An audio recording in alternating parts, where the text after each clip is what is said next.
only point that I'm making here.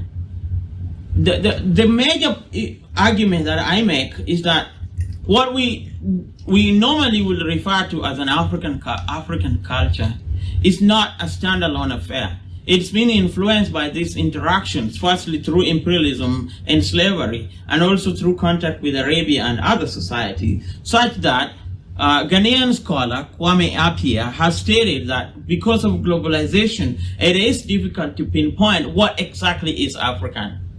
Well, I say that not to diminish African contribution in culture and civilization. I am actually a big proponent of that, and I always try to find it. But in the pursuit of finding what is essentially African, there is a bottomless pit, because you will not find it. Every form of an African identity in some way has been shaped and influenced by external interaction with other powers.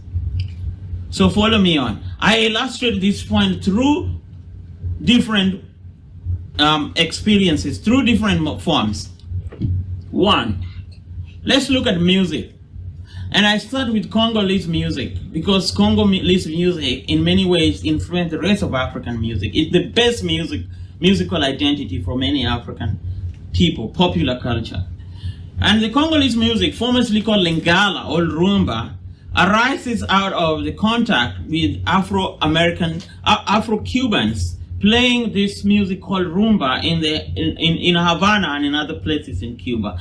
And because of Belgian colonial rule, there is a radio waves, and many people in Kinshasa and Brazzaville listen to this music, and they are immediately touched by it. They are wowed because of how these Afro-Cubans use the drum, what we call the Bantu drum or the Congo drum, and in their music.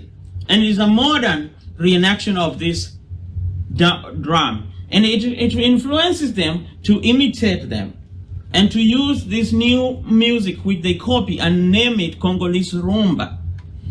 So influential African musicians like TPOK Jazz Band in the 60s, and famous players like Franco Luambo Macchiadi, Tabule Rocher, Madilu System. All these people use rumba, influenced by Cuban music, to form a new African music which is accepted and respected across the continent.